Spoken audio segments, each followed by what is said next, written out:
For me, Perth is a great place, but I still struggle living in the city. I'd rather be in a small town, in the forest or the bush, anywhere near the coastline.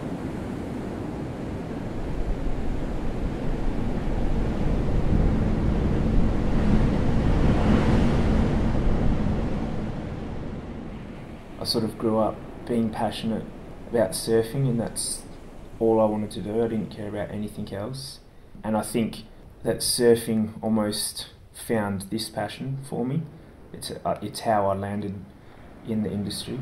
Surfing's kind of on the back burner more now. I just don't stop thinking about food and cooking, and it's definitely newfound passion. I'd never cooked a thing until at least 20, the age of 20. And then even those first few years was just flipping burgers, and the only reason I was doing that is so that I could surf all day. So I didn't start off in the industry looking to be a chef or anything like that, because I couldn't even cook rice till I was 22. But as I got older and worked in better places, I just started to enjoy it and found something else that I'm passionate about. I sort of wake up in the morning and I'm excited to go to work. It's almost like 10 minutes later and then 14 hours have passed, so it's just been full on all the way through the day. I just enjoy every part of it. Looking at your prep list, knocking out a whole heap of jobs, then setting up and working through service and plating and just making sure everything's spot on and perfect, and tasting food throughout the day and making sure everything's right.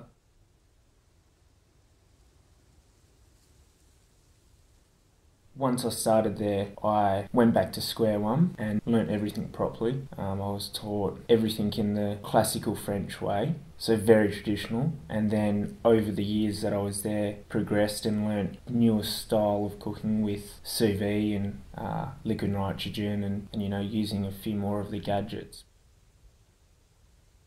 I think nowadays, I like the fact that we can get out of the kitchen and go into the garden and just get fresh produce and use that, or head down to the coast to forage or into a forest and get out of those, four walls that you spend so much time, cooking in.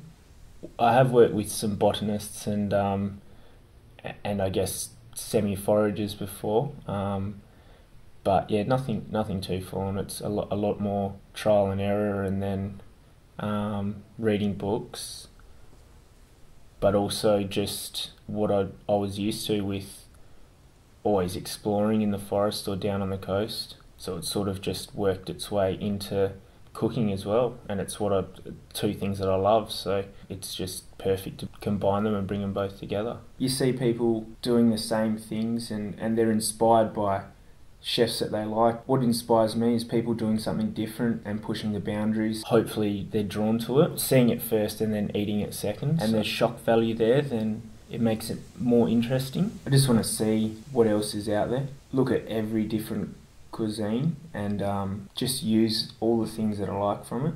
Yeah, really want to see different food and techniques, ingredients, sort of like a research kind of mission. Fill my head full of ideas, so when I come back I've got a fresh start. I want to throw myself into the hardest kitchens. Once I've been in the hardest kitchens and the places that push you the most, it's just going to make me a stronger chef to work for some of the chefs that you look up to and see what inspires them. And I think a mix of working with top chefs from so many different countries will really give you a different idea on food, and that's what I'm looking for. When I think about ingredients, I think about local Western Australian.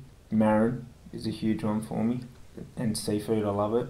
Also got some really good beef and veal. I do want to own my own restaurant or cook for people the food that I love. It'd be nice to do that somewhere on the coast, not in the city, with a really nice garden and using a lot of, I guess, foraged ingredients, just because that's what I love doing, sort of incorporating what's around us in my cooking. It'd be great to have my own place within the next 5 years.